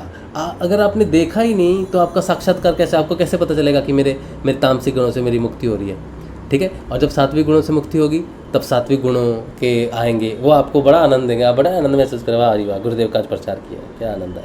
4 लोग जुड़ गए गुरुदेव को, एक को तो सूर्य दिख गया, वाह गुरुदेव ने मेरे माध्यम से करवा दिया, और एक को तो क्या क्रिया हुई, वाह, एक को तो शांभवी मुद्रा, अरे उसको तो पहली बार में खिचड़ी लग गई, वाह गुरुदेव वाह क्या बात है, मैंने वहाँ प्रचार, कल मैं वहाँ भी करूँगा प्रचार जाके। लेकिन अब ये सकारात्मक विचार है, लेकिन वो चाहता है कि वो कंटिन्यू हो, उसको पता ही नहीं कि वो ध्यान कर रहा है, विचार तो विचार है। अगर यहीं पर उसको कोई तामसिकता का विचार आ जाए, मतलब तमोगुण का, तामसिकता तो तमोगुण से ही है, ठीक है, तो कोई विचार आ जाए कि काम है, क्रोध है, या किसी पे गुस्सा आ रहा अचानक, इसने ऐसा किया था, तो उसको लगे और यार मैं क्या कर रहा हूँ। तो सात्विकता को हम कंटिन्यू रखना चाहते हैं, और जो तमोगुण छोड़ के जाता है वो फंसा लेता है हमें, उससे हम भागते हैं, तो वो जितना हम भागते हैं उतना वो पकड़ता है, ठीक है। जब ये ज्ञान हो जाए कि ये जितने भी विचार हैं ये इस समय निकल रहे हैं, और जब पूरे विचार उस समय कोई नहीं निकलेगा, उस समय ध्यान लगेगा। जब कोई विचारों नहीं होंगे, आप जब सतोगुण से भी आगे चले जाओगे ध्यान करते करते, तो बाहर की आवाज़ें बंद हो जाएंगी, विचार आवाज़ें बंद, तो विचार बंद। ठीक है, तो जैसे ही आपके पंच इंद्रियों ने दरवाज़ा बंद कर दिया, प्रत्याहार हो गया, धारणा गुरुदेव में, ध्यान घटित हो जाएगा। उस ध्यान में आपको कोई आवाज़ नहीं सुनाई देगी उतने क्षण के लिए, आपको पता ही नहीं आप कहाँ पर हो। कोई विचार नहीं, कोई गुरुदेव का प्रचार नहीं किया अभी तक, कोई तमोगुण, कोई सिन नहीं किया, कोई क्राइम नहीं किया, किसी को गाली नहीं दी, कोई काम नहीं, कोई क्रोध नहीं। आपको पता हो तो आप विचार से मुक्त हो जाते हो स्थिति में, और फिर आपके अंदर, आप जहाँ से जाके वापस आते हो, अंदर से त्रिगुणात्मक अतीत होके वापस आते हो ना, फिर प्रभावी होते हो, शक्तिशाली हो जाते हो। फिर वो गुणों के ऊपर और तगड़ा प्रहार होता है। तो धीरे धीरे ध्यान गहरा होता है, धीरे धीरे शक्ति बढ़ती है, और वो गुण जो है वो भाग जाते हैं, सारे भाग जाते हैं। ठीक है, तो ये लड़ाई है, ये युद्ध है। और अगर पूर्ण रूप से गुरु के अधीन रह के गुरु का कार्य करते हुए रहोगे, तो कहते हैं ना, कुंभ से कुंभ 12 वर्ष। ठीक है, और भी 12 वर्षों की बहुत महत्ता है। आप अपनी जन्म कुंडली देखिए, अगर आपको ज्ञान है तो कुंडली में देखिए 12 घर होते हैं। ठीक है, पहला घर जन्म का, और आखिरी घर जो है वो हॉस्पिटल का होता है, मोक्ष माना जाता है वैसे उसको। ठीक है, तो जन्म से मोक्ष तक की क्रिया है। तो जन्म हुआ जिस भी राशि में, फिर वो साधारण तौर पे देखा जाए तो पहली राशि में जन्म है, मेष राशि होती है ना, तो उसमें जन्म होता है। शायद वही, तो मुझे ज़्यादा ज्ञान नहीं है, वो ऊपर का ज्ञान मैं बता सकता हूँ आपको। डीपर चला जाऊँगा तो कोई मुझे पकड़ लेगा, ये क्या बोल रहे हैं। तो कहने का अर्थ है कि हमारी अगर कुंडली भी देखी जाए तो वो भी भगवान ने उसी तरह बनाई है। ठीक है, कि यहाँ से जन्म शुरू हुआ, ये सारी चीज़ों से। अब वो जो घर है ना, एक एक घर है, वो आपके जीवन की स्थितियाँ हैं। कोई धन उपार्जन की है, कोई मेहनत की है, कोई बच्चों की है, कोई एडुकेशन की है, कोई आध्यात्मिक ध्यान की है, कोई खाना आपकी मृत्यु बताता है, इस समय ऐसे होगी मृत्यु, कोई आपकी मैरिज बताता है, कोई आपके रोग बताता है, कोई आपको कितना धन आएगा वो बताता है, आप क्या काम करोगे, आपकी किस्मत कैसी रहेगी, आप किस तरह का कार्य करोगे, वो सारा जीवन घटित होता है उन चीज़ों में। और लास्ट अंत में जो है 12वां घर कहता है कि भैया मोक्ष मिलेगा कि नहीं मिलेगा, या मोक्ष मिलने के लिए। तो लास्ट घर जन्म से मोक्ष तक की कहानी है, जन्म से मृत्यु तक की कहानी नहीं है। ठीक है, जन्म से मृत्यु, कुंडली 12 घरों का मतलब जन्म मृत्यु नहीं है। मृत्यु तो बहुत पीछे रह जाती है। ठीक है, मृत्यु तो बहुत पीछे रह जाती है, मोक्ष फिर उससे भी आगे चलता है। लास्ट खाना मोक्ष का रहता है। तो जो भगवान ने 12 भागों में विभाजित किया है, 12 वर्षों में विभाजित किया है, वो जन्म और मृत्यु के हिसाब से नहीं किया, जन्म और मोक्ष के हिसाब से किया है। ठीक है, तो 12 वर्ष बहुत महत्वपूर्ण होते हैं साधना में। तो 1 महीने में कुछ हो जाएगा, 2 महीने में हो जाएगा, और कईयों को तो 12 वर्ष से भी ज़्यादा समय लग जाता है। ठीक है, 25 वर्ष हो गए, 20 वर्ष हो गए, 30 वर्ष हो गए, आगे चक्कर तक भी नहीं पहुंचते, क्योंकि कहीं ना कहीं वो अपने आप को इतना ज़्यादा जटिल कर लेते हैं, अपने आप को इतना ज़्यादा महत्व दे देते हैं कि गुरु का महत्व कम हो जाता है। अगर गुरु का स्टेज हमेशा ऊपर रहेगा ना, तो परिवर्तन होता रहेगा, होता रहेगा, होता रहेगा, होता रहेगा। 12 वर्ष से पहले कर दे, गुरु की कृपा है तो, कर्म प्रारब्ध है तो वो निपेट देगा, उससे पहले निपेट लेगा कि ये सब हो गया बेटा, इसको बाईपास कर दे और सीधा समाधि में जा। ठीक है, लेकिन जहाँ कहा कि नहीं भाई, जहाँ गुरु से थोड़ा सा ऊपर हो गए तो वो वापस फ्लो होना शुरू हो जाएगा। पानी नीचे बहता है, तो पानी अगर ऊपर जाके ऐसे कर दिया तो पानी वापस चला जाएगा। फिर 12 वर्ष तो क्या, 15 वर्ष तो क्या, 15,000, 15 करोड़, 15 अरब खरब, अनंत समय भी लग जाएगा तो वो मोक्ष तक नहीं पहुंचेगा, नहीं पहुंच सकता। तो पानी हमेशा नीचे बहना चाहिए। ठीक है, गुरु के चरणों में रहेगा ना शिष्य, गुरु से नीचे रहेगा ना, खुद गुरु नहीं बनेगा और शिष्य ही रहेगा, तब आज्ञा चक्र तक पहुंच सकता है। ठीक है, शिष्य जैसे आज्ञा चक्र तक पहुंचेगा उसका काम खत्म हो जाएगा, फिर वो नहीं रहेगा, फिर उसका रूपांतरण होना शुरू हो जाएगा गुरु में। ठीक है, और गुरु का रूपांतरण का अर्थ है उस परम पिता में रूपांतरण। ठीक है, रामलाल जी स्याग का जैसे परिवर्तन हुआ गंगाई नाथ जी में, उनका हुआ भवनाथ जी में, गोरखनाथ जी में, मछिंद्र नाथ जी में, और शिव में, है ना, कृष्ण में, शिव में, आप जिस रूप से भी उसको देखते हो उस रूप में आपका परिवर्तन है। तो मूल कहानी कहाँ आ जाती है, जिस नाम को जप रहे हो उसी में परिवर्तित हो जाओगे। है ना, विज्ञान पूरा सही है ना, कोई तामसिकता नहीं है, कोई नेगेटिविटी नहीं है, यात्रा है, दुख है, सुख है ना, सब कुछ है। तो सब चीज़ों का त्याग ही मुक्ति का मूल मंत्र है। ठीक है, और त्याग का अर्थ भौतिकता के हिसाब से नहीं है, आध्यात्मिकता के हिसाब से गुणों का त्याग। ठीक है, अब मेरे पास अभी मैंने न्यूज़ पढ़ी, कोई न्यूज़ आई थी, किसी ने अपने करोड़ों रुपए कमाए हुए त्याग कर दिया, और उसके माध्यम से तो बाहरी त्याग कोई महत्व, अब लोग देखते हैं अरे हज़ारों करोड़ का त्याग कर दिया, साधु बन गया, क्या महान व्यक्ति है। कोई महान व्यक्ति नहीं है, ठीक है। बाहर के त्याग की कोई महत्व नहीं है। आप धन कमाते हो, 10% गुरुदेव को देते हो या कहीं अच्छे कार्य के लिए लगाते हो, गरीब को खाना देते हो, कुछ करते हो, तो ये बाहर की चीज़ें हैं। आपको लगता है आपने बहुत बड़ा काम कर दिया, धर्म कमा लिया, बिल्कुल अच्छा कर्म किया है और इसका आपको अच्छा फल भी मिलेगा। लेकिन बाहर का त्याग जो है वो मोक्ष का कारण नहीं बन सकता। अगर आप अपने अंदर हर महीने त्याग करना चाहते हो तो अपने क्रोध का करो, अपने काम का करो, अपनी ईर्ष्या का करो, अपनी अज्ञानता का करो, अपने भेद का त्याग करो। ये त्याग ही मुख्य त्याग है। मेरे पास करोड़ों अरबों रुपए हैं और मेरे अंदर अहंकार है, तो मुझे किसका त्याग ज़्यादा उपयोगी है, उन करोड़ों रुपए का या मेरे अंदर की ईर्ष्या का, या मेरे अंदर के दुख का, या मेरे अंदर के किसी क्लेश का? महत्वपूर्ण है अंदर का क्लेश, ठीक है। तो अंदर के रोगों का त्याग करना है। बाहर त्याग करने से कोई महान नहीं बनता। हाँ, न्यूज़ में आ जाता है आजकल और लोग सोचते हैं कि बहुत अमीर आदमी है, इसने त्याग कर दिया, ये बड़ा महान हो गया। कोई महानता नहीं है। जो बुद्ध हैं, गौतम बुद्ध है ना, उन्होंने त्याग किया इसलिए वो राजा थे और वो भिक्षुक बन गए। ये उनका त्याग नहीं है, इस बात के लिए वो बुद्ध नहीं बने। उन्होंने त्याग किया अपने क्रोध का, अपने काम का, अपनी ईर्ष्या का, अपने आप का, है ना। तो वो त्याग है, इसलिए वो बुद्ध बने, इसलिए नहीं कि वो राजा थे और रंक हो गए। इस त्याग के लिए उनको बुद्ध नहीं कहा जाता। तो बाहरी त्याग जो है ये ठीक है, अच्छे कर्म के लिए है, करना चाहिए। लेकिन आप इस भ्रम में नहीं रहना कि मैंने कुछ कर दिया बाहर से तो मेरा मोक्ष का रास्ता खुल जाएगा। नहीं, इसमें बाहर से लेने देने का कुछ भी नहीं है। जो है अंदर है, जो त्याग है अंदर है, ठीक है। जिसे कहते हैं पर वैराग्य। वैराग्य से कुछ नहीं होता। वैराग्य आदमी खुद चुनता है, लेकिन पर वैराग्य उसको चुनता है। तो पर वैराग्य का मूल है। तो सिद्धियोग की साधना किसकी है? पर वैराग्य की है, अंदर से घटना की है, अंदर से त्याग की है। और जब त्याग करते हैं तो किन चीज़ों का त्याग करना है? जो चीज़ें आपके पास हैं। क्या है? तमोगुण। तो तमोगुण का त्याग करोगे तो पता नहीं चलेगा कि तमोगुण का त्याग हो रहा है। वो आएगा नहीं, भाई मुझे दान दे रहा है, मेरे कारण तो तूने धन कमाया, मेरे कारण तो तूने ये किया, वो किया, मज़े किए, ऐश किया, तू मेरा त्याग कर रहा है, मैं नहीं छोड़ूंगा तुझे। तो वो आएगा, सतोगुण आएगा, रजोगुण आएगा, भाई क्या क्या कर रहा है। विवेकानंद को पढ़ेंगे ना तो आपको पता चलेगा। विवेकानंद पढ़े लिखे थे और काफ़ी इंटेलिजेंट थे। उनकी माँ, बहन, भाई सब थे, और वो बेचारे भिक्षुक बने हुए हैं। धर्म के नाम पे भारत को जान रहे हैं कि भारत कैसा है, धर्म कहाँ लुप्त हुआ, क्या हुआ, नहीं हुआ। और बीच बीच में भिक्षा मांग के जब खाते तो भिक्षा नहीं मिलती, 3-3 दिन सूखी रोटी मिलती, तो बड़ा क्रोध आता था उनको। कहते यार ये कहाँ फंस गया मैं पढ़ा लिखा हूँ, मेरी माँ है, मैं अपनी माँ के लिए धन उपार्जन कर सकता हूँ, उसकी सेवा कर सकता हूँ, मैं कहाँ फंस गया।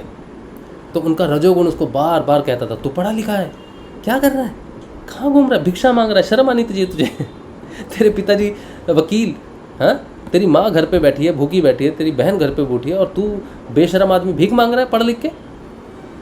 ऐसा उनको, तो वो सोचते, वो बड़ा परेशान हो जाते थे। तो रजोगुण ऐसे आता है, आपको दुत्कारता है आके, ठीक है। धन का दुत्कार तो बहुत बुरा है भैया, ठीक है।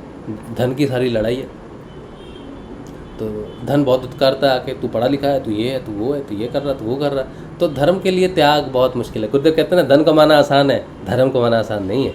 तो उसका अर्थ यही है कि त्याग जो है ना बड़ा मुश्किल है। अगर आप सही कार्य कर रहे हो, ठीक है, तो आपको विश्वास होना चाहिए कि मुख्य कार्य क्या है, विशेष कार्य क्या है, ज़्यादा महत्वपूर्ण कार्य क्या है, मेरी पूर्ति या मेरे स्वप्नों की पूर्ति, या इस संसार में उस मिशन की पूर्ति, उस महान मिशन की पूर्ति। क्या मेरे अंदर सत्यता है? अगर आपके अंदर सत्यता है तो गवाही वो आके देगा स्वयं। आपको किसी को गवाही देने की ज़रूरत नहीं, आपकी गवाही ईश्वर देगा, जिसका कार्य आप कर रहे हो। किसी कंपनी का एम्प्लॉय कहीं पकड़ ले उसको, भाई क्या लेके जा रहे हो, भैया तो कंपनी का सामान है, भाई दिखाओ क्या है, इसका बिल नहीं है, चालान नहीं है, ये नहीं है, वो नहीं है, चलो जेल में। तो बोला भाई मेरा नहीं है, कंपनी का है। तो बुलाओ कंपनी के मालिक को, बुलाओ। तो कंपनी का मालिक आएगा, भैया मेरा सामान है, भाई वो मेरा एम्प्लॉय है, बेचारा कुछ नहीं कर रहा, वो तो एम्प्लॉय है। तो कंपनी का मालिक जवाब दे। तो धर्म में आप जब चल रहे हो, सत्य को धारण करके चल रहे हो, तो जवाबदेही किसकी है? इसकी है। ये वाइट कपड़े वाले ने कहा आजा मेरे पास, तो ये आएगा गवाही देने। आपको किसी को क्लैरिटी देने की ज़रूरत नहीं है, ठीक है। तो आप सिर्फ अपनी सच्चाई से अपना कार्य करो, निश्चिंत होकर कार्य करो, आगे बढ़ो, ठीक है। और समझो कि अगर आपको किसी मुख्य कार्य के लिए चयन किया गया है तो फिर आपको वो करना ही पड़ेगा, ठीक है। फिर आपकी भौतिक चीज़ें जो है वो पर्सनलाइज्ड मैटर, जो इंडिविजुअलिटी जिसके लिए आज दुनिया लड़ रही है, कहते हैं ना I am an individual, I am self made man, मैं अपने आप की खुद मैंने बना हूँ, मैंने किसी की सहायता नहीं ली, मैं इंडिपेंडेंट हूँ। ये चलता है ना आजकल, इसे कहते हैं आत्मसम्मान, आत्मनिर्भर और बहुत सारी चीज़ें कहते हैं। होना भी चाहिए इंसान को, क्यों नहीं होना चाहिए, गर्व करना चाहिए, अपने आप मेहनत करनी चाहिए। लेकिन कई बार चयन जो है किसी और कार्य के लिए हो जाता है, ठीक है। अब बुद्ध का चयन हो गया, गुरुदेव का चयन हो गया, कि आपको अब विवेकानंद का चयन हो गया कि तूने धर्म को करना है। तो उनका उद्देश्य जीवन का धन उपार्जन नहीं था, उनका उद्देश्य था धर्म का उपार्जन करना, धर्म का उत्थान करना, धर्म का प्रचार करना, भारत का प्रचार करना, भारत को देखना कि कहाँ कमियाँ हैं, विदेश से वो कमियाँ पूरी करनी और विदेश को वो देना जो उनके पास नहीं है। गुरुदेव ने कहा है अपनी स्पीच में कि हिंदुस्तान मैटर के पीछे पड़ा, स्पिरिट के पीछे पड़ा हुआ, मैटर है नहीं इनके पास, और विदेश मैटर के पीछे पड़ा, स्पिरिट का ज्ञान नहीं है। तो हम उनको स्पिरिट दे सकते हैं, वो हमें मैटर दे सकता है। तो जब ये दोनों का प्लस हो जाएगा ना, तब उत्थान होगा। तो विदेश जो है वो मैटर देता है, ठीक है, क्योंकि उसके पास मैटर बहुत है, स्पिरिट का ज्ञान नहीं है। और भारत के पास स्पिरिट ही स्पिरिट है, मैटर का ज्ञान ही नहीं है। हाँ, गरीब देश है। तो ये सारी चीज़ें पूर्ति में होती हैं। जीवन का उद्देश्य जिस दिन पता चल जाए ना, मुख्य वही है, ठीक है। उसको फिर पूर्ति करने के लिए इंसान को आगे कार्य करना चाहिए। अपनी इंडिविजुअलिटी, ईगोज़, ये सब गुणों के अधीन है, ठीक है। मुख्य लक्ष्य हमेशा याद रखना चाहिए।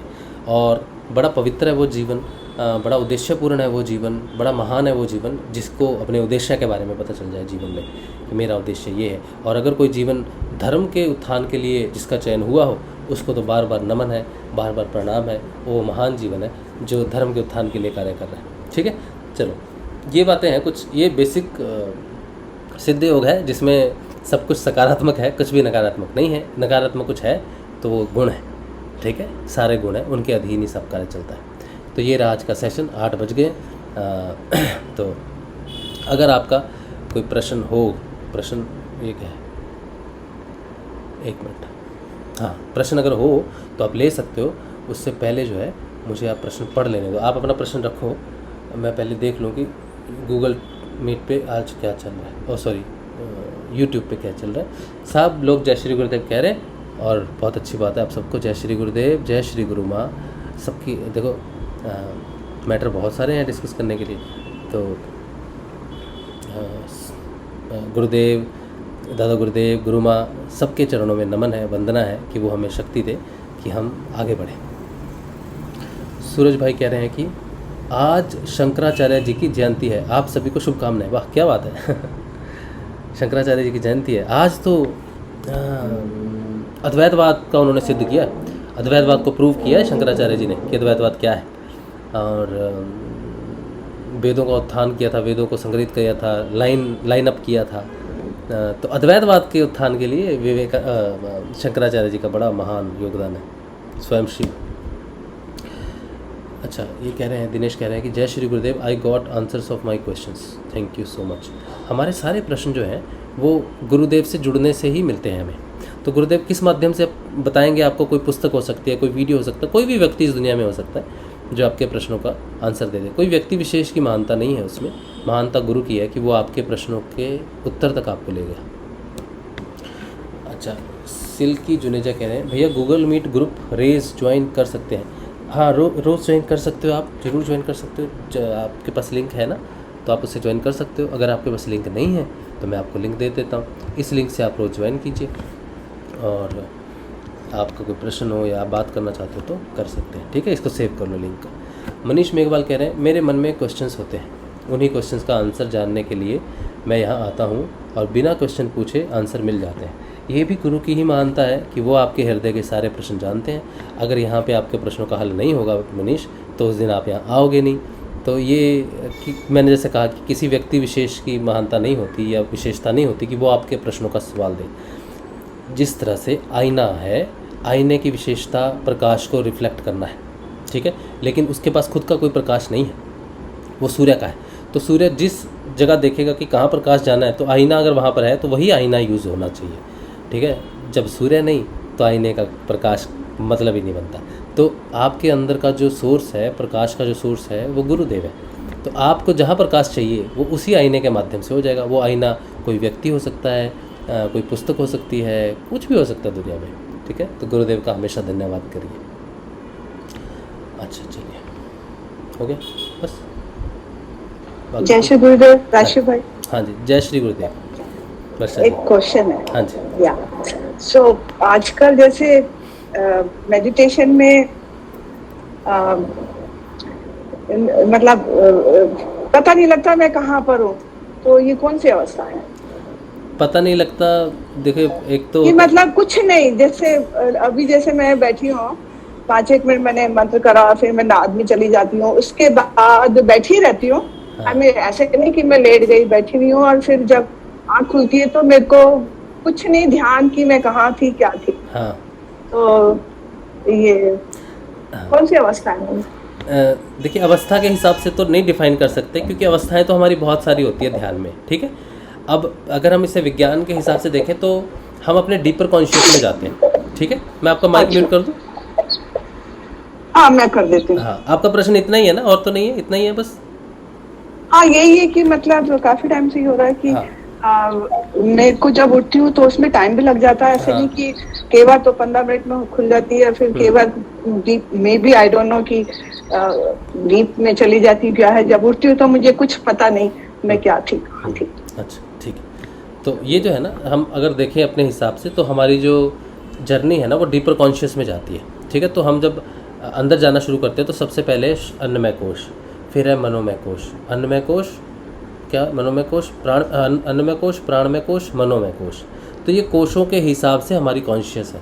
जब तक हम बैठे हैं अपने शरीर के बारे में सोच रहे हैं, दर्द के बारे में सोच रहे हैं, तो हमारी चेतना हमारे शरीर तक है। फिर प्राणों के माध्यम से रिश्तेदार है, यार ये खर्चा है, वो खर्चा है, ये करना है, वो करना है, तो वो प्राणों तक चलेगी चेतना। फिर मन तक चलेगी, मन में विचार आ रहे हैं कुछ भी उल्टे पुल्टे, कोई मतलब ही नहीं है, तो विचारों मन तक चले गए, तो ये है। तो कॉन्शियस कहाँ तक चलेगी चेतना? मन तक चलेगी। फिर विज्ञान तक, फिर विज्ञान की कुछ बातें आएंगी, ऐसा हो रहा है, ये हो रहा है, वो ज्ञान का कोश है। तो ज्ञान प्रकट होना शुरू हो जाएगा, वहाँ भी रुक जाता है आदमी कि मुझे ये पता चल रहा है, वो पता चल रहा है। फिर उससे भी आगे, यहाँ से आगे डीपर कॉन्शियस शुरू हो जाता है। इसके आगे हमारी चेतना नहीं होती। फिर हम किस कोश में गए, कहाँ पर गए, हमें मालूम नहीं रहता। फिर हम जब सिर्फ वापस आते हैं भौतिकता में, तब हमें पता चलता है कि हम वापस आ गए। तो अवस्था का मतलब तो ये कह सकते हैं कि डीपर कॉन्शियस में जाना, डीपर ध्यान में जाना। इसको डीपर ध्यान कह लो, डीपर कॉन्शियस में कह लो।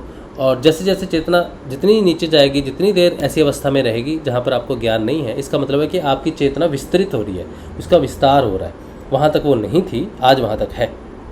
तो जब हम कहते हैं ना परमात्मा का साक्षात्कार होना है, तो वो सबसे डीपर कॉन्शियस में है। आनंद, चित्त, सत्य में कहते हैं 3 कोशों में, यहाँ से ऊपर के 3 कोश जो है वो उसकी अनुभूति करवाते हैं या फिर उसके होने का एहसास दिलाते हैं। तो जब तक हम डीपर कॉन्शियस में यहाँ तक नहीं पहुँचते तब तक हमें पता नहीं चलता। और जैसे ही आनंद को छू के वापस आते हैं तो आनंद में ही स्थिति रहती है। हाँ, अच्छा लगा आज ध्यान, बहुत हुआ क्या नहीं पता तो हमारी कॉन्शियस डीपर जाती है जहाँ तक हमारी चेतना नहीं गई। तो ध्यान तब तक घटित होगा जब तक लास्ट स्टेज तक हमें नहीं पता कि क्या है कॉन्शियस। और फिर एक पॉइंट आएगा जिसमें स्लिप कर जाएंगे तो सब कुछ दिख जाएगा। फिर आप कहाँ गए, क्या किया, क्या देखा, शरीर में क्या है, इधर क्या है, उधर क्या, सब पता चल जाएगा। वो है समाधि। तो जब तक ध्यान से गहरा ध्यान, गहरे ध्यान से समाधि तक नहीं जाते तो एक ही अवस्था है, वो है गहरे ध्यान की अवस्था या फिर गहरे ध्यान में जाने की अवस्था।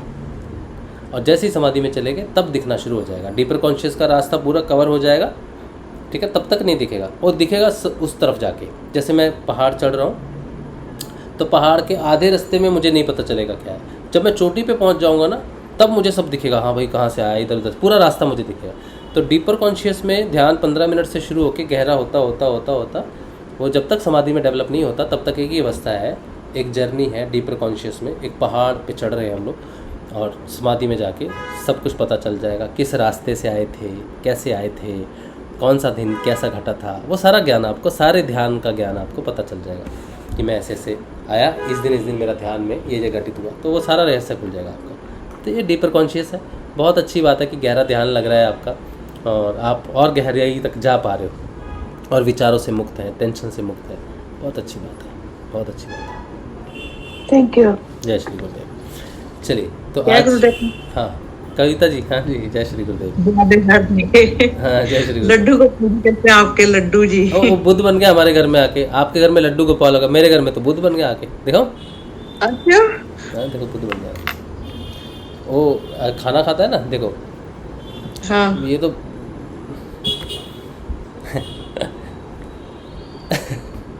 अरे वाह।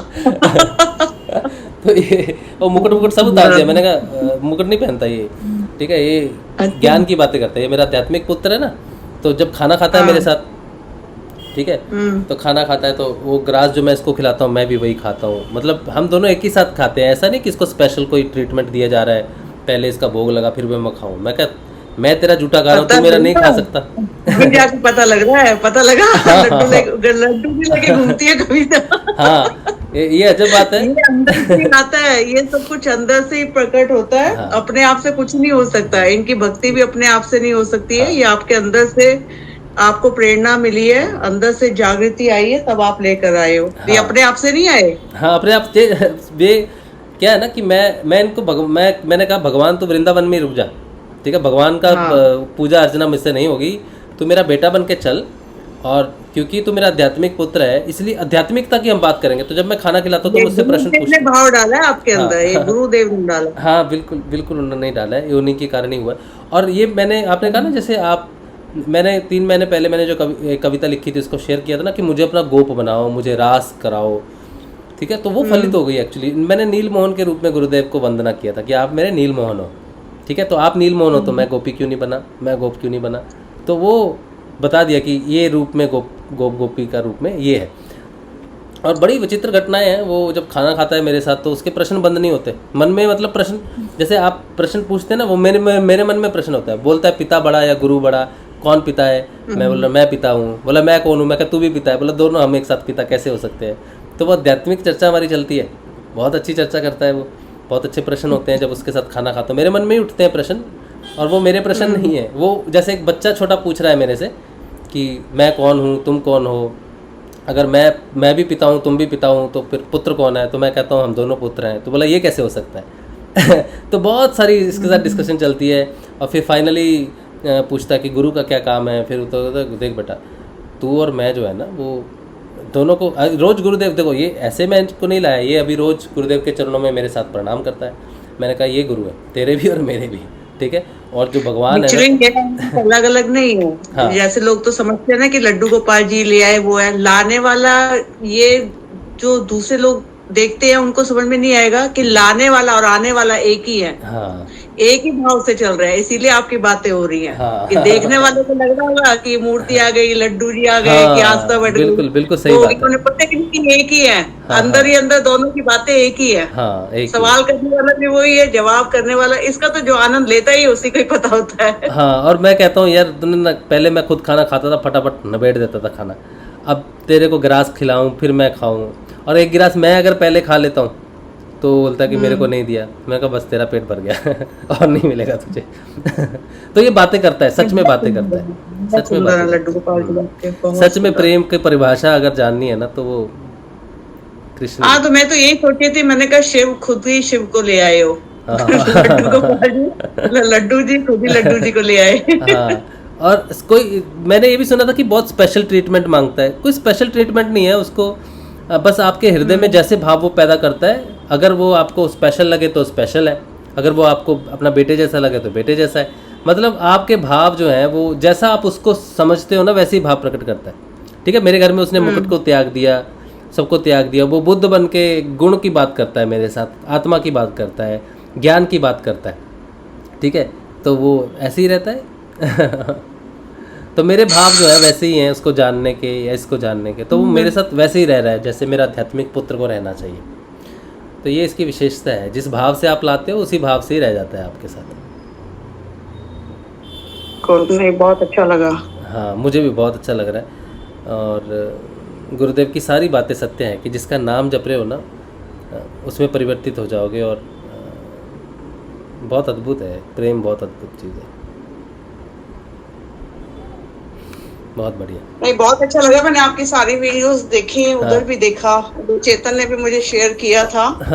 तो उसमें और हम इसे लेने नहीं उन्होंने गए थे कविता जी, मेरा कोई प्लान नहीं था कि हम लड्डू गोपाल लाएंगे कुछ भी करें, कोई प्लान नहीं था मेरा। रास्ते में वो कविता निकली। इतनी सारी कविताएं मैंने लिखी हैं।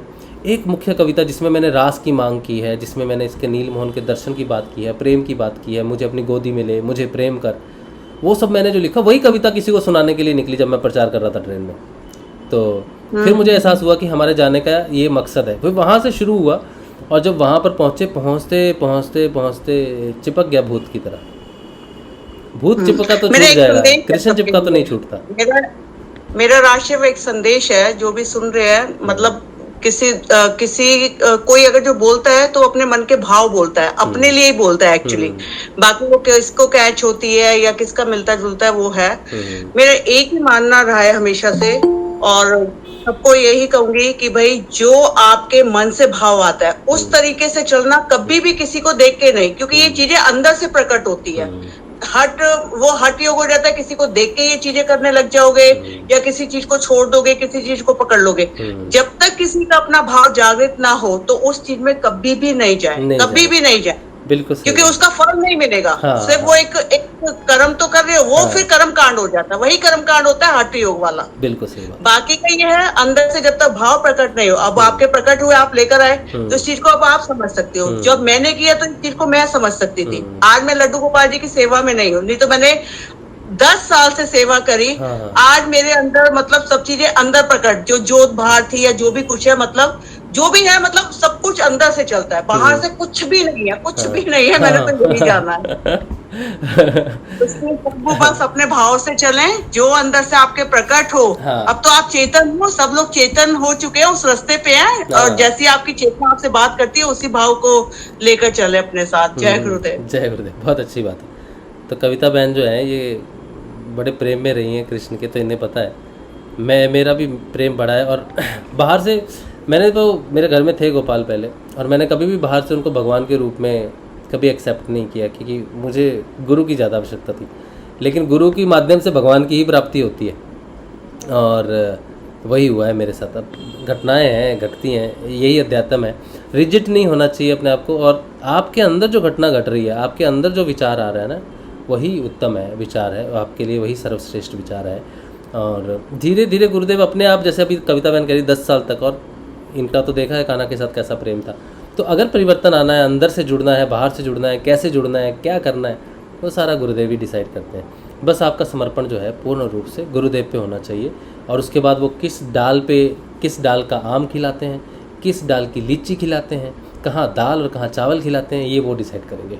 ठीक है, बस गुरुदेव के प्रति समर्पण रहना चाहिए, उनका नाम जाप, सिर्फ उनका ही नाम जाप चलना चाहिए, और उन्हीं का ध्यान करना चाहिए। बाकी सारी चीज़ें वो अपने आप क्लियर कर देते हैं।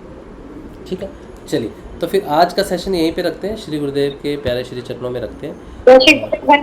हाँ जी, कौन प्रश्न, कोई पूछ रहा कुछ? जय श्री गुरुदेव भैया। हाँ जी, जय श्री गुरुदेव। सरिता जी। भैया मैं ये कह रही हूँ, आप जो नील मोहन लाए ना, बहुत सुंदर लाया है। हाँ, बहुत सुंदर है। उनकी आंखें इतनी आकर्षक है, बहुत अच्छी लगती है। हाँ सची, हम तो मुझे याद आया कि मैं काजलवास में लेके आई थी, जब भाभी के हाथ से चाय पी थी, तो आप कहते ऐसा कैसे हो सकता है। हाँ, लेकिन अब आज मैंने आपको देख, मेरे अंदर भी उम्र पड़ के आता कि मैं भी लाऊं, मैं भी लाऊं। उस टाइम भी बहुत हुआ कि मैं लेके आऊं, मुझे लगा, मैंने कहा भाई मैं सेवा नहीं कर पाऊंगी। लेकिन वही चीज आपके अंदर भी जागृत होगी। जब ये चीज बड़ी अजीब होती, सब कह रहे थे कि हम तो इन्हें गुरुजी को मानते हैं, तो ऐसा कैसे हो सकता है। हम कह रहे थे नहीं, गुरुजी का ही तो बाल रूप है, हम उन्हें बच्चे के रूप में लेके आए घर में। वही भाव आपके अंदर भी जागृत होगी बहुत जल्दी। आप कह रहे थे ऐसा नहीं हो सकता। बहुत देर लगी, जल्दी नहीं कहते इसे, बहुत देर कहते हैं।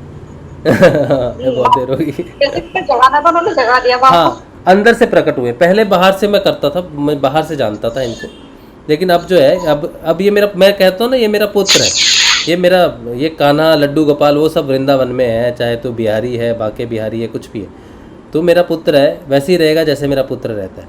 तो मेरा आध्यात्मिक पुत्र है, तो हम दोनों जो है उसी रिलेशनशिप में है। ऐसे ऐसे प्रश्न हैं, ऐसी ऐसी चीज़ें हैं जो मैं एक सेशन में आपके साथ शेयर जरूर करूँगा, कि कैसे ये कान्हा जो है, ये उस दृष्टिकोण से मैं नहीं लाया जिस अदर दृष्टिकोण से लोग लाते हैं घरों में, कान्हा की पूजा अर्चना करते हैं, बेटे के रूप में या फिर प्रेम के रूप में रखते हैं। मेरे साथ उसका जो रिलेशनशिप है, ये आध्यात्मिकता में क्या है, कैसे जुड़ा, क्यों वो आया है यहाँ पर और क्या पर्पस है उसका, सनातन धर्म में क्या महत्व है इस आध्यात्मिक पुत्र का, वो मैं सारा आपसे शेयर करूँगा। सनातन धर्म में हर चीज़ का एक महत्व है, मतलब है। उसमें कहते हैं कि पुत्र जो है वो मोक्ष का कारण होता है, तो मोक्ष पुत्र देता है, लेकिन मोक्ष देने का अधिकार सिर्फ और सिर्फ ईश्वर को है या कहिए कृष्ण को है। तो कृष्ण जब तक पुत्र बन के नहीं आता तब तक भौतिक पुत्र जो है आपको मोक्ष दिला दे, लोग कहते हैं ना मेरा पुत्र होना चाहिए, बेटा होना चाहिए, अग्नि कौन देगा, मोक्ष कैसे मिलेगा, मुक्ति कैसे मिलेगी, तो भौतिक संतान के अधिकार क्षेत्र में नहीं है वो सारी चीज़ें। कर्मकांड उसके अधिकार क्षेत्र में है, ठीक है। जब राम जी दशरथ जी के बेटे बन के आए तब भी तो कर्मकांड में ही किया ना, उन्होंने गया जाके उनका किया, लेकिन असल में मुक्ति गया जाके, गया तो कर्मकांड है, बाहर है जो अंदर है, अंदर भी एक गया है। तो दशरथ को जो मुक्ति मिली अंदर के गया से मिली, अंदर के राम से मिली, उनका राम के प्रति प्रेम स्नेह से मिली, आध्यात्मिक पुत्र राम है उससे मिली। बाहर में जो किया वो तो जो नहीं है, जिसका जीवन अभी उस आध्यात्मिक पुत्र को जन्म देने का स्थिति में नहीं पहुंचा है, वो बाहर के पुत्रों से ही गया चले जाओ या फिर हरिद्वार चले जाओ, वहाँ पर होता है। वो किसी न किसी हद तक आपको उस रुख में जरूर देता है, उस दिशा में जरूर देता है, लेकिन असली मोक्ष तभी हो सकता है जब वो स्वयं परमपिता आपके हृदय से पुत्र रूप में, आध्यात्मिक पुत्र के रूप में प्रकट हो। वही पुत्र एकमात्र पुत्र है जो आपको मोक्ष तक पहुंचा सकता है। इसीलिए कृष्ण मोक्षदायक है। और ये सनातन धर्म की बड़ी छुपा हुआ और गहरा ज्ञान है जो लुप्त हो चुका है, और वो लोगों ने अज्ञानता से सिर्फ भौतिक पुत्र के चक्कर में, और हिंदुस्तान में कई जगहें हैं जहाँ पे पुत्री को माना ही नहीं जाता, जहाँ पे भ्रूण हत्या की जाती है और बेटियों को कहा जाता है ये क्यों पैदा हो गई, ऐसे क्यों हो गया। वो सारी विकलांगता है जो फैल गई लोगों की अज्ञानता की वजह से। पुत्र और पुत्री दोनों ही बराबर होते हैं, दोनों का इक्वल अधिकार होता है। पुत्री ज़्यादा विशेष हो सकती है कहीं कहीं, ठीक है, लेकिन दोनों ऑलमोस्ट समान ही है। और जहाँ पर मोक्ष का कारण है वो जब तक आपके जीवन में गुरु नहीं आता, जब तक वो आपको चेतन नहीं करता, जब तक उस परम पिता का जन्म आपके हृदय से नहीं होता, तब तक तो मुश्किल ही है काम। तो ये सारा गुरु के कारण होता है, गुरु के माध्यम से होता है। मोक्षदायक इसलिए गुरु को बोला जाता है, लेकिन वो परमात्मा सब मुझसे कहते थे कान्हा जी की सेवा करो, इन्हें बालक रूप में लाओ, तो मैं कहती थी मैं नहीं करूंगी, मैं इतना बंधन नहीं कर सकती। लेकिन जैसे अब आपके अंदर ये भाव जागृत हुए ना, तो मेरे को भी लगता है कि मुझे भी लाने चाहिए। मैं भी यही तो कविता ने भी बोला है कि मेरे भाव को देख के चंद पल भर के लिए हो जाएगा, फिर रात को खाना खिलाना है, सुलाना है, फिर तंग हो जाओगे, ठीक है। तो जब तक वो चिपक ना जाए भूत की तरह, कहते हैं दूसरा भूत चिपक गया तो छुड़ा सकते हो आप, ये चिपक गया तो नहीं छूटता, ये चिपक गया तो नहीं छूटता। तो ये जब चिपक जाएगा ना तब चिपक जाएगा। हाँ, अपनी फ्रेंड के साथ आई थी दूसरी सरिता राठी जो थी, तो उसको देखने के बाद से कंट्रोल नहीं होता। अब आप भी ले आए तो और ज्यादा कंट्रोल, मतलब कंट्रोल। मैं वही कह रहा हूँ, मुझे देख के प्रभावित नहीं होना है आपने, मुझे देख के प्रभावित नहीं होना, अभी वेट करना है, ठीक है। और वो आएगा तो प्लानिंग से नहीं आता, हम प्लानिंग करके थोड़ी लाए कि हम प्लान किया था गोपाल आएगा, कुछ भी नहीं। मैं प्लान, घटना अपने आप घटेगी, अपने आप घट जाएगा, अपने आप चिपक जाएगा, वो उसको चिपकाना नहीं पड़ेगा। मुझे से गुरुदेव जैसे गुरुदेव का ध्यान करने से ना अपने आप प्रकट हो जाएगा। हाँ, जब अंदर से प्रकट होगा ना वो अचानक चिपक जाएगा। आप बिल्कुल चिंता मत करो, वो हमेशा देखता रहता है कौन है मेरी तरफ देख रहा है, वो चिपक जाता है, उसको छोड़ता नहीं, छोड़ता नहीं उसको। चलिए ठीक है, चलिए ठीक है। जय श्री गुरुदेव, जय श्री गुरुदेव, जय श्री दादा गुरुदेव। आप सबको सुबह के ध्यान में मिलेंगे। श्री दादा गुरुदेव, जय श्री गुरुदेव, जय श्री दादा, जय श्री गुरुदेव, जय श्री दादा, जय माँ, जय श्री, जय श्री राधे, जय श्री राधे, जय श्री गुरुदेव, जय श्री गुरुदेव, जय श्री दादा गुरुदेव, जय श्री गुरुदेव।